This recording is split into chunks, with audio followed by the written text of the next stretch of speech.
சிவராத்திரி, கார்த்திகை ஞாயிறு, சோமவாரம், வருஷப்பிறப்பு, நம்மளுடைய மூத்தார்களுக்கு திதி கொடுக்குற நாள், பிறந்த நாள், நம்மளுடைய திருமண நாள், அப்படி எல்லாமே இதை பாராயணம் பண்ணலாம். பாராயணம் பண்ண சொல்லி கேட்கலாம். இல்லை இந்த ஒரு புஸ்தகத்தை தானமாக கொடுக்கலாம்.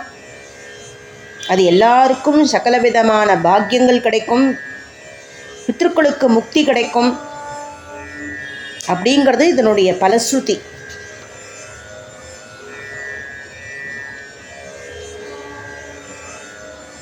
யார் ஒருத்தர் இதை பக்தியோட பாராயணம் பண்ணுறாலோ அவளுக்கு சகல விதமான ஐஸ்வர்யங்கள் கிடைக்கிறது.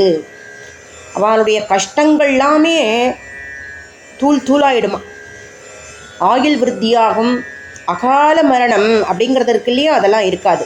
நல்ல ஒரு கல்வி அபிவிருத்தியாகும், ஆரோக்கியம் கிடைக்கும், நல்ல பொருள் பலம், புகழ் அப்படிலாம் கிடைக்கும் அப்படின்னு இதனுடைய பலஸ்ருதியை பற்றி இதில் சொல்லி ஸ்ரீ சுகர் இதை ஆரம்பிக்க வைக்கிறார். சூத முனிவர் இதை ஆரம்பித்து வைக்கிறார். இதனுடைய 64 திருவிளையாடலுடைய புராணத்துடைய லீலைகளை ஆரம்பித்து வைக்கிறார்.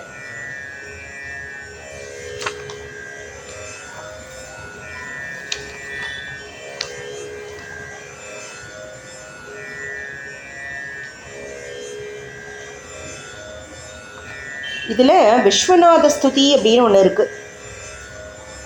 நமஸ்தே தேவதேவேஷ நமஸ்தே ஜகதாம்பதே நமஸ்தே சந்திரசூடாய நமஸ்தே சூலதாரிணே நமஸ்தே காலகாலாய நமஸ்திரைலோக்யதாரிணே நமஸ்தே வேதவேத்யாய நமஸ்தே புண்ணியமூர்த்தயே நமஸ்தே பிரம்மரூபாய நமஸ்தே விஷ்ணுரூபிணே நமஸ்தே ருத்ரரூபாய நம ஈஸ்வரரூபிணே நம சதாசிவாயாஸ்து நம பரசிவாயதே நமோ தேவாய மகதே மங்களாய மகாத்மனே நம பர்வதராஜேந்திர கன்யகாபதயே நமக யோகானந்தாய யோகாய யோகினாபதயே நமக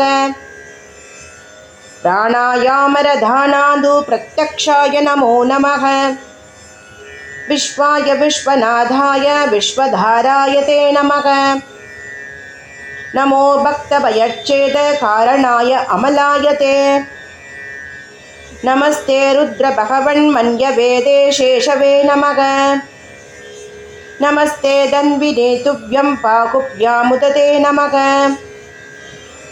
நமஸ்தே ஹரிகேஷாய பக்தீநாபதயே நமக புஷ்டாநாபதயே துவ்யம் நமஸ்தே பரமாத்மனே நமச்சிவாய திருதாசாய வினஷ்டதோஷாய குணார்ணவாய விமுக்தமார்க பிரதிபோதனாய தேவாதிதேவாய நமः சிவாய இதி ஸ்துத்வா விஸ்வநாதம் வசிஷ்டாத்யஸ்தபோதனாக.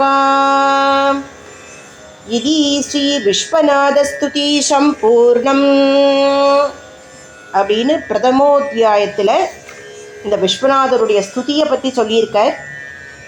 மேற்கொண்டு நம்ம ஒவ்வொரு கதைகளாக பார்க்கலாம். தென்னாருடைய சிவனே போற்றி, எந்நாட்டவர்க்கும் இறைவா போற்றி.